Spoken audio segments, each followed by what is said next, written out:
मित्रांनो, मी तुमचे एज्युकेटर श्वेता चंदनकर तुम्हा सर्वांचे global online UGC net set exam preparation या युट्यूब चॅनलवर स्वागत करते. तर यूजीसी नेट एक्झाम 2025 यामधला पेपर 2 विषय मराठी हा जो पेपर आहे तो आपला 7 जानेवारीला आहे आणि त्यासाठी लागणारे PYQ चे महत्वाचे प्रश्न आपण या व्हिडिओमध्ये पाहणार आहोत. त्यामुळे हे PYQ प्रश्नांची एक मॅरेथॉन असणार आहे, त्यामुळे हा व्हिडिओ शेवटपर्यंत नक्की बघा. आपली जी नवीन बॅच आहे यूजीसी नेट एक्झाम 2026 यासाठीची, ती बॅच येत्या सोमवारी म्हणजे 5 तारखेपासून आपण सुरू करतो आहे. जर का तुम्हाला एनरोल करायचं असेल तर दिलेल्या नंबरवर तुम्ही संपर्क करू शकता किंवा ग्लोबल ऑनलाईन ॲप प्ले स्टोअरवरून डाउनलोड करू शकता. ग्लोबल ऑनलाईन आपल्यासाठी घेऊन आले आहे पेपर 2 विषय मराठीचा संपूर्ण कोर्स. यामध्ये तुम्हाला पेपर 1 मोफत मिळणार आहे. सोबत रेकॉर्डेड आणि लाईव्ह क्लास मिळणार आहेत. पूर्ण 10 युनिटचे PDF नोट्स मिळणार आहेत. सोबतच 20+ अधिक टेस्ट आणि पूर्ण अभ्यासक्रमावर चाचणी सुद्धा मिळणार आहे. याची जी फीस आहे ती 8,000 रुपये आहे आणि येणाऱ्या UGC नेट जून एक्झामसाठी आपण प्रिपेअर करत असाल तर आपली नवीन बॅच 12 जानेवारीपासून आपण सुरू करतो आहे. जर का तुम्हाला एनरोल करायचं असेल तर दिलेल्या नंबरवर तुम्ही संपर्क करू शकता किंवा ग्लोबल ऑनलाईन प्ले स्टोअरवरून डाउनलोड करू शकता. चला तर मग सुरुवात करूया PYQ प्रश्नांना. मराठी साहित्याचा आद्यकाल कोणत्या शतकात मानला जातो? 9वे, 10वे, 11वे की 12वे? चला तर सांगा बघू. तर मराठी साहित्याचा आद्यकाल जो आहे तो साधारणतः 11व्या शतकात मानला जातो. मुकुंदराजाचा विवेक सिंधू हा मराठीतील आद्य ग्रंथ समजला जातो. परंतु काही साहित्य संशोधकांच्या मते तो 12व्या शतकातील ज्ञानदेवी नंतरचा आहे. पण कोणत्या शतकात मानला जातो? तो आहे 11व्या शतकातला. ठीक आहे, त्यामुळे आपलं उत्तर काय असणार आहे? सी असणार आहे. त्यानंतर मराठीतील आद्य साहित्य प्रकार कोणता मानला जातो? काव्य, गद्य, अभंग, श्लोक. मराठीतील आद्य साहित्य प्रकार जो आहे तो कोणता असणार आहे? तो आहे काव्य. ठीक आहे, त्यामुळे आपलं उत्तर काय असणार आहे? ए असणार आहे. त्यानंतर विवेक सिंधू या ग्रंथाचे कर्ते कोण आहेत? मुकुंदराज, ज्ञानेश्वर, नामदेव, एकनाथ.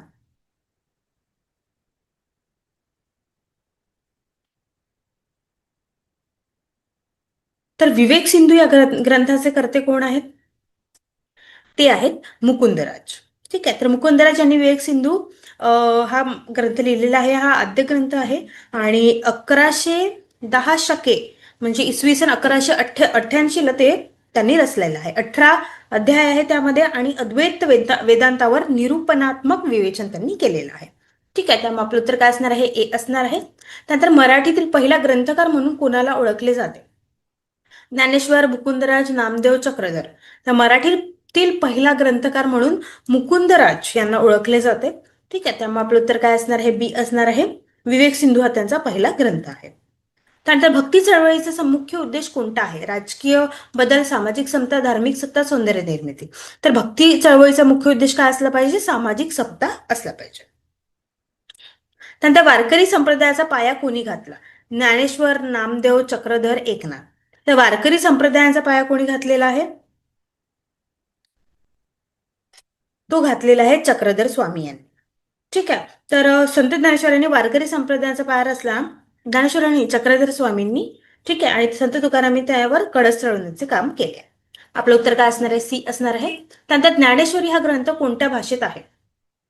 संस्कृत, प्राकृत, मराठी, अपभ्रंश. तर ज्ञानेश्वरी हा ग्रंथ मराठी या भाषेमध्ये आहे. ज्ञानेश्वरी ही 1290 मध्ये मराठी भाषेत लिहिल्या गेली होती आणि तो भगवद्गीतेवर एक भाष्य आहे आणि मराठी साहित्यातील सर्वात जुने व महत्वाचे कार्य मानले जाते. तर ज्ञानेश्वरी हा ग्रंथ मराठी भाषेत आहे. ठीक आहे. समोरचा प्रश्न आहे, संत नामदेव कोणत्या काव्य प्रकारासाठी प्रसिद्ध आहेत? ओवी, अभंग, भारुड, पोवाडा. सांगा बघू. संत नामदेव हे अभंग या काव्य प्रकारासाठी प्रसिद्ध आहेत. ठीक आहे, संत नामदेव प्रामुख्याने अभंग या काव्य प्रकारासाठी प्रसिद्ध आहे. त्यांनी सुमारे 2500 अभंग लिहिलेले आहेत आणि अभंग हा वारकरी संप्रदायातील संतांनी आध्यात्मिक आशयाच्या अभिव्यक्तीसाठी वापरलेला एक विशेष काव्य प्रकार आहे. ठीक आहे, त्यामुळे आपलं उत्तर काय असणार आहे? बी असणार आहे. नंतर एकनाथी भागवत कोणी लिहिले?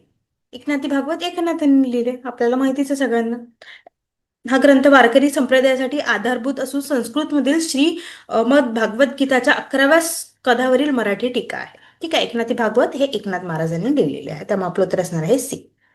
त्यानंतर संत तुकारामाचे काव्य कोणत्या भावनेवर आधारित आहे? शृंगार, वीर, भक्ती, करुण. संत तुकारामाची काव्य जी आहेत ना ती भक्ती या रसावर आधारित आहे. आणि 17व्या शतकातील वारकरी संप्रदायाचे संत कवी होते, ज्याला ते अभंग म्हणतात. आणि ते प्रामुख्याने विठ्ठलावरील भक्ती आणि प्रेम या भावनांवर आधारित आहे. त्यांच्या विचारांमध्ये भक्ती, प्रेम आणि मानवतेचा संदेश सुद्धा असणार आहे. त्यानंतर मराठीतील पेशवेकालीन साहित्य कोणत्या शतकात फुलले? 15वे, 16वे, 17वे, 18. तर मराठीतील जे पेशवेकालीन साहित्य आहे ते 18व्या शतकात फुलल्या. म्हणजे पेशवाईचा काळ साधारण 1713 ते 1818 पर्यंत होता ना. त्यामुळे आपलं उत्तर काय असणार आहे? डी असणार आहे. नंतर पेशवाई काळात कोणत्या साहित्य प्रकार जास्त विकसित झाला? कादंबरी, नाटक, बखर, कादंबरी, काव्य.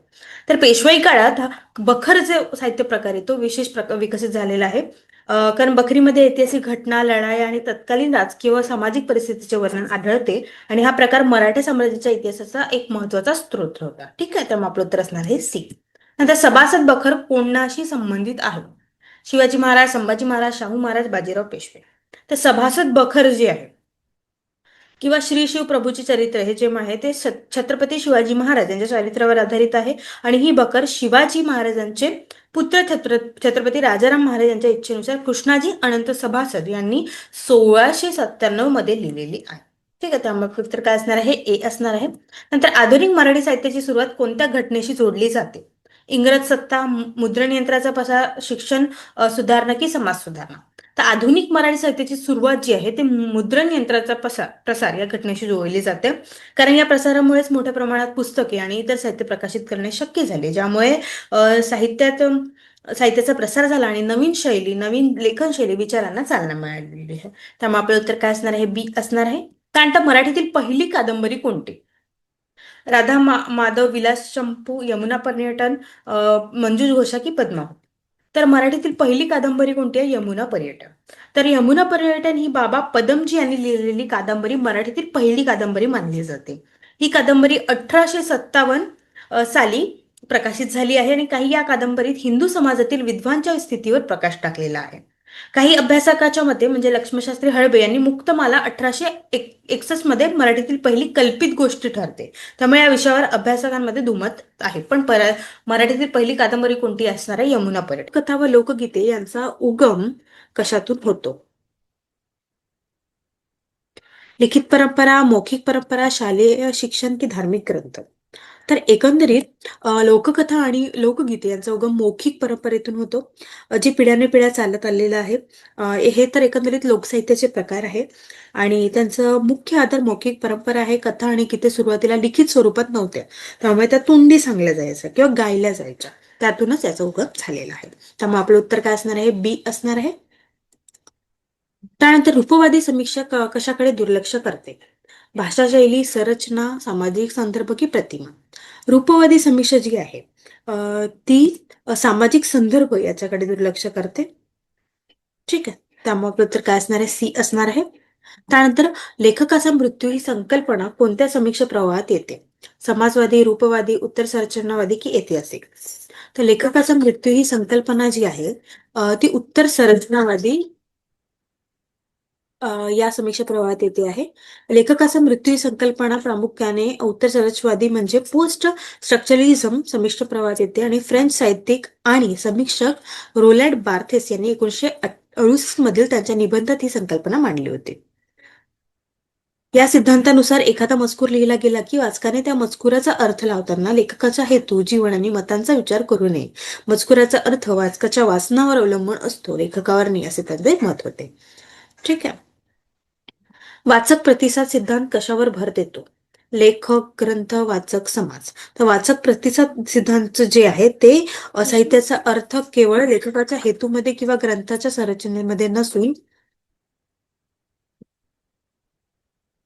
तो वाचकाच्या वाचनाच्या प्रक्रियेदरम्यान निर्माण होतो. त्यामुळे हा सिद्धांत वाचकावर भर देतो. ठीक आहे, त्यामुळे आपलं उत्तर काय असणार आहे? वाचक असणार आहे. त्यानंतर संरचनावाद भाषेला कसे पाहतात? भावनांचे माध्यम, चिन्ह व्यवस्था, सामाजिक साधन, नैतिक साधन. तर संरचनावाद भाषेला चिन्ह व्यवस्था याकडे बघतो आहे. संरचनावाद विशेषतः फर्डिनांड ही सस्यूर जे आहे यांच्या भाषाविज्ञानातील योगदानामुळे भाषेला एक स्वायत्त आणि स्वयंसमाहित प्रणाली मानतो आहे आणि ही प्रणाली चिन्हांच्या व्यवस्थेवर आधारित आहे. हे चिन्ह 2 भागांनी बनलेले आहे, संकेतित आणि एक संकेतक. ठीक आहे, या चिन्हांना स्वतःहून अर्थ नसतो, परंतु प्रणालीतील इतर चिन्हांशी असलेल्या त्यांच्या संबंधामुळे फरकामुळे त्यांना अर्थ प्राप्त होतो. ठीक आहे, त्यामुळे आपलं उत्तर काय असणार आहे? बी असणार आहे. नंतर विखंडन सिद्धांताचा मुख्य हेतू कोणता? अर्थ स्थिर करणे, एकार्थता सिद्ध करणे, बहुअर्थता दाखवणे, लेखकाचे समर्थन करणे. विखंडन सिद्धांताचा मुख्य हेतू आहे बहुअर्थता दाखवणे. विखंडन म्हणजे सिद्धांतानुसार कोणत्याही भाषिक मजकुराला एकाच निश्चित अर्थ नसतो, तर मजकुरामध्ये अनेक परस्पर विरोधी अर्थ आणि संदर्भ सुद्धा लपलेले असतात. त्यामुळे या सिद्धांताचा मुख्य हेतू मजकुरातील ही बहुअर्थता हे आहे. ठीक आहे, तर आपलं उत्तर काय आहे? सी असणार आहे. त्यानंतर कथनशास्त्र कोणत्या घटकांचा अभ्यास करते? कथनशास्त्र रस, अलंकार, कथनतंत्र की छंद? तर कथनशास्त्र जे आहे ते कथनतंत्राचं करतो. ठीक आहे, हे कथनाच्या अभ्यासाचे क्षेत्र आहे ज्यामध्ये कथा, कथात्मक रचना आणि मानवी आकलनावर त्याचा परिणाम करणाऱ्या पद्धतीचा अभ्यास केला जातो. यामध्ये कथानक, पात्रे, कथा सांगण्याचा दृष्टिकोन आणि शैली यासारख्या घटनांचा समावेश असतो आहे. ठीक आहे, समोरचा प्रश्न आहे, कालसंकोच ही संकल्पना कशाशी संबंधित आहे? नाट्यशास्त्र, कथनशास्त्र, छंद की रस? तर कालसंकोच जे आहे ते कथनशास्त्र याच्याशी निगडीत आहे. त्यामुळे आपलं उत्तर असणार आहे बी. त्यानंतर आत्मकथनात्मक कादंबरी म्हणजे नक्की काय? पूर्ण काल्पनिक, लेखकाच्या जीवनावर असणं आधारित, ऐतिहासिक की पौराणिक? तर आत्मकथनावर कादंबरी म्हणजे लेखकाच्या जीवनावर आधारित, म्हणजे लेखकाच्या जीवनामध्ये काय काय घडलेलं आहे त्यावर जी कादंबरी लिहिली जाते तिला आत्मकथन असे म्हणतात आहे. त्यानंतर स्त्रीवादी समीक्षा कोणत्या प्रश्नांवर लक्ष केंद्रित करते? सौंदर्य, छंद, सत्ता संबंध व लिंगबंध की परंपरा? तर स्त्रीवादी जी समीक्षा आहे ती सत्ता संबंध आणि लिंगभेद या प्रश्नांवर लक्ष केंद्रित करते. त्यामुळे आपलं उत्तर असणार आहे सी. त्यानंतर सांस्कृतिक अभ्यास कोणत्या गोष्टीचा विचार करते? फक्त साहित्य, उच्च अभिजात कला, दैनंदिन जीवन व सत्ता की छंदशास्त्र? सांस्कृतिक अभ्यास जे आहे हा केवळ उच्च किंवा अभिजात कला या प्रकारावर लक्ष केंद्रित करत नाही, तर संस्कृतीला दैनंदिन जीवन, इतिहास, सत्तेच्या संरचना, विचारसरणी आणि राजकारण यांच्यावर सुद्धा पद्धती म्हणून तपासतो आहे. ठीक आहे, त्यामुळे आपलं उत्तर काय असणार आहे? सी असणार आहे. त्यानंतर समाजवादी समीक्षा कशावर आधारलेली आहे? सौंदर्य, वर्गसंघर्ष, अध्यात्म, व्यक्तिवाद? समाजवादी समीक्षा जी आहे ती वर्गसंघर्ष यावर आधारलेली आहे. त्यामुळे आपलं उत्तर काय असणार आहे? बी असणार आहे. त्यानंतर मराठी समीक्षा परंपरेचा आधुनिक पाया कोणी घातलेला आहे?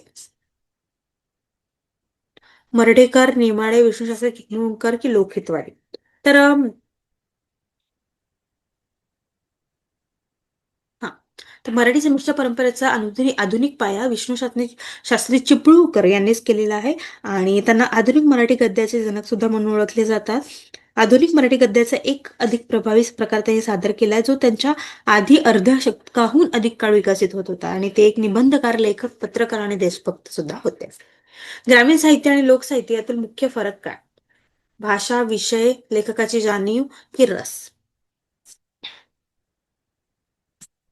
तर ग्रामीण साहित्य आणि लोकसाहित्यामध्ये एकंदरीत मुख्य फरक म्हणजे लेखकाची जाणीव किंवा जागरूकता. लोकसाहित्यामध्ये काय असतं तर पारंपरिक पिढ्यानपिढ्या तोंडी चालत आलेले बहुतेक त्याचा एकच ओळखता येणारा लेखक नसतो, ते समुदायाचे असते. ठीक आहे, आणि ग्रामीण साहित्य जे आहे ते ग्रामीण जीवनावर लक्ष केंद्रित करत असले तरी सामान्यतः एका विशिष्ट लेखकाने लिहिलेले जाणीवपूर्वक लिहिलेले साहित्यिक निर्मिती असते आहे. ठीक आहे, ज्यामध्ये संघर्ष, वास्तव दृष्टिकोनातून ते उजागर करतात आहे. नंतर कवितेतील प्रतिमा कशासाठी वापरली जाते? अलंकारासाठी, अर्थगुंतागुंत वाढवण्यासाठी, भावदर्शनासाठी की छंदासाठी? तर कवितेतील प्रतिमा हे भावदर्शनासाठी वापरली जाते. म्हणजे कवितेतील प्रतिमा ही प्रामुख्याने कवितेतील भाव, भावना, वातावरण वाचकांपर्यंत प्रभावीपणे पोहोचवण्यासाठी वापरली जाते. प्रतिमामुळे अमूर्त कल्पना मूर्त रूप मिळते आणि ज्यामुळे वाचकाला कवितेचा अर्थ आणि अनुभव अधिक सखोलपणे जाणवतो आहे. प्रतिमांचा वापर अलंकारासाठी, अर्थगुंतागुंत वाढवण्यासाठी किंवा छंदासाठी दुय्यम असतो. त्याचा मुख्य उद्देश काय आहे? भावाभिव्यक्ती हाच असणार आहे.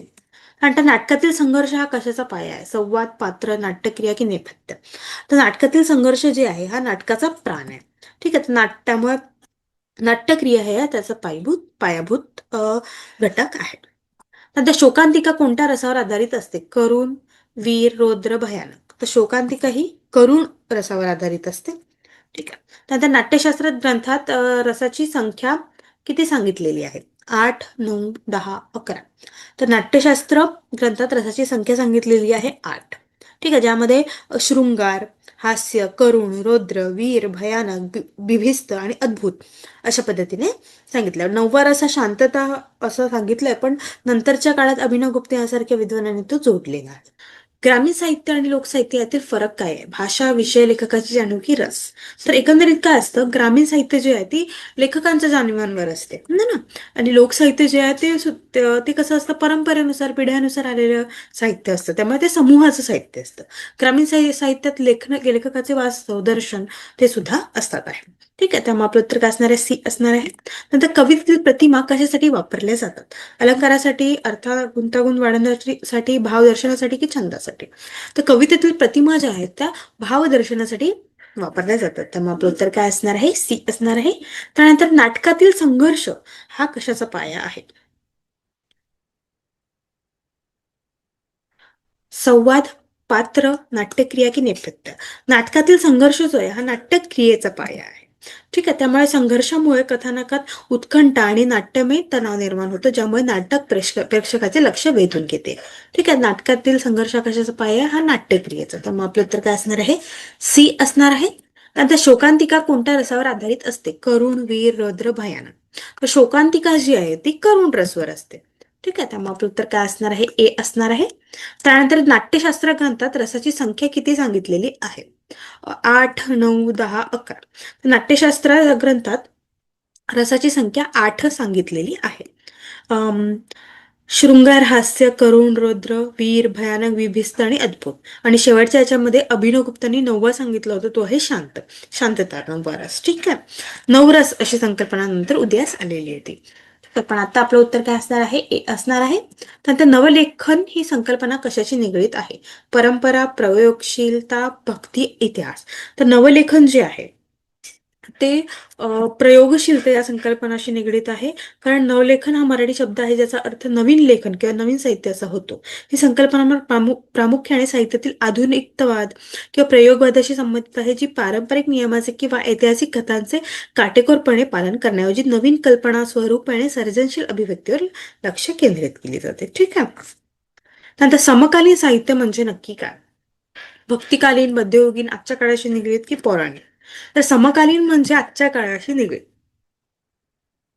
म्हणजे एकाच काळात घडणे किंवा अस्तित्वात असणे. साहित्याच्या संदर्भात समकालीन साहित्य म्हणजे साधारणपणे 1945 नंतर प्रकाशित झालेल्या आणि सध्याच्या काळातील सामाजिक आणि राजकीय दृष्टिकोनांचे प्रतिबिंब पाडणाऱ्या साहित्यकृती, त्याला आपण असे म्हणतो आहोत. कारण त्या साहित्यिक मूल्ये स्थिर असतात का? होय, नाही, फक्त अभिजात साहित्यासाठी की परीक्षेसाठी? तर साहित्य मूल्ये नाही, स्थिर नसतात, ते काळानुसार बदलतात आहे. कारण ती संस्कृती, समाज आणि मानवी अनुभवावर अवलंबून असते, जे सतत विकसित होत असतात. तर आपलं उत्तर काय असणार आहे? बी असणार आहे. तर समीक्षा ही सर्जनशील क्रिया आहे, ही भूमिका कोणत्या विचाराशी संबंधित आहे? परंपरावादी, आधुनिक, सौंदर्यवादी, प्रयोगवादी?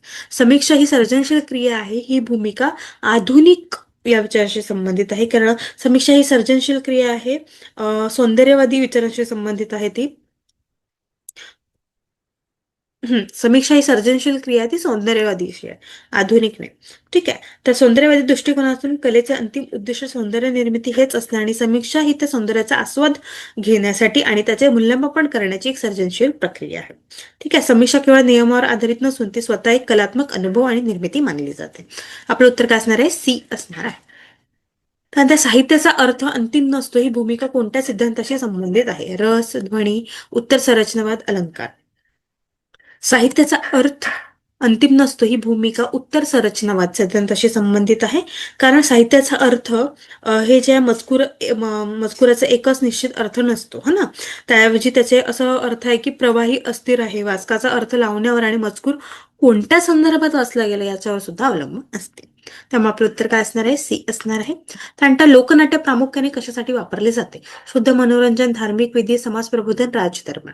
लोकनाट्य प्रामुख्याने समाज प्रबोधन यासाठी वापरले जाते आणि त्यामुळे आपलं उत्तर काय असणार आहे? सी असणार आहे. त्यानंतर कथनातील दृष्टिकोन म्हणजे नक्की काय? भाषा, कथन करणारा, रस की छंद? कथनातील दृष्टिकोन जो आहे तो कथन करणारा यावर अवलंबून असते. ठीक. त्यामुळे आपलं उत्तर काय असणार आहे? बी असणार आहे. त्यानंतर पहिला पुरेशी निवेदन कशासाठी परिणामकारक असतात? वस्तुनिष्ठता, भावनिक जवळीक, ऐतिहासिक अचूकता, तटस्थता. पहिला पुरेशी निवेदन हे जे आहे वाचकाला कथेशी थेट जोडते आणि भावनिक जवळीक जे आहे ते असतं, ज्यामुळे पात्राच्या भावना, अनुभव अधिक जवळून जाणवतात. त्यामुळे वाचकांमध्ये कथेत भावनिक जवळीक निर्माण होते. त्यामुळे आपलं उत्तर काय असणार आहे? बी असणार आहे. त्यानंतर अंतर्मूर्खता हे कोणत्या साहित्याचे प्रवाहाचे लक्षण आहे? भक्ती, नवकाव्य, लोकसाहित्य, इतिहास. अंतर्मूर्ख हे जे आहे नवकाव्य या साहित्य प्रकाराचे लक्षण आहे. त्यामुळे आपलं उत्तर काय असणार आहे? बी असणार आहे. नंतर साहित्य हे सामाजिक दस्तावेज आहे. ही भूमिका कोणत्या प्रवाहाशी संबंधित आहे? रूपवादी, समाजवादी, सौंदर्यवादी, संरचनावादी. साहित्य हे सामाजिक दस्तावेज आहे. ही समाजवादी भूमिका प्रवाहाशी संबंधित आहे आणि हे या विचारसरणीनुसार साहित्य हे समाजाचे प्रतिबिंब असते आणि ते सामाजिक, आर्थिक आणि राजकीय परिस्थितीवर भाष्य करते. रूपवाद आणि संरचनावाद यासारखे इतर प्रवाह साहित्याच्या अंतर्गत घटकांवर, शैलीवर आणि संरचनेवर अधिक भर देतात आहेत. नंतर कवितेतील मौन म्हणजे शब्दांचा अभाव, अर्थगर्भ, सूचकता, छंदभंग, अलंकार.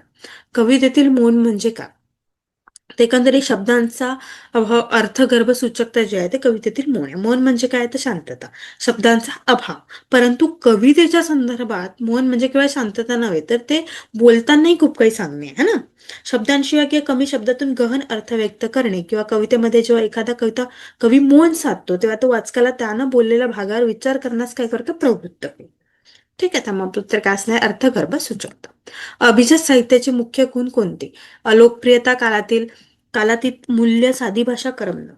तर अभिजात साहित्याची मुख्य खूण आहे कालातीत मूल्य. अशा प्रकारे साहित्यात मानवी भावना, अनुभव आणि जीवनमूल्य मांडलेली असतात, जी कोणत्याही काळात आणि संस्कृतीत वाचकांना आकर्षित करतात. ठीक आहे. त्यानंतर साहित्य चळवळ म्हणजे काय? वैयक्तिक लेखन, संघटित वैचारिक प्रयत्न, शालेय अभ्यास की भाषांतर. तर साहित्यिक चळवळ म्हणजे साहित्याच्या माध्यमातून केलेली चळवळ, संघटित वैचारिक प्रयत्न होय. ठीक आहे. त्यामध्ये विशिष्ट विचारशैली, उद्दिष्ट घेऊन लेखक एकत्र येतात. त्यानंतर मराठी साहित्याचा आधुनिक काळ साधारणतः कधीपासून सुरू झालेला आहे? 1700, 1800, 1840, 1900. तर मराठी साहित्याचा जो काळ आहे तो 1840 पासून सुरू झालेला आहे. 1800च्या दशकात मध्ये सुरू झाला असे मानले जाते आणि 1832 मध्ये दर्पण मराठीतील पहिले वृत्तपत्र बाळशास्त्री जांभेळकर यांनी सुरू केले. त्यानंतर ज्यांना मराठी पत्रसृष्टी जनक मानले जाते, त्या काळात पाश्चात्य शिक्षण, मुद्रण कलेच्या प्रभावामुळे साहित्यात नवीन विचार आणि प्रकार उदयास आले होते. कथा साहित्य सागर हा ग्रंथ कोणत्या भाषेत आहे? प्राकृत, अपभ्रंश, संस्कृत, मराठी. कथा साहित्य सागर हा ग्रंथ जो आहे तो संस्कृत भाषेत आहे. तो 11व्या शतकात उत्तरात काश्मीरी पंडित सोमदेव यांनी रचला होता आणि हा ग्रंथ गुन्हाड्याच्या पैशाची भाषेतील बृहकथा या ग्रंथावर आधारित आहे. तर ठीक आहे. अशा पद्धतीने आपण काही महत्वाचे PYQ प्रश्न पाहिलेले आहे, जे तुम्हाला नक्कीच अभ्यासाला मदत होईल आणि परीक्षेला सुद्धा. जर का तुम्हाला नवीन बॅच आमची जॉईन करायची असेल तर दिलेल्या नंबरवर तुम्ही संपर्क करू शकता किंवा ग्लोबल ऑनलाईन ॲप्ले स्टोअरवरून डाउनलोड करू शकता. खूप खूप धन्यवाद.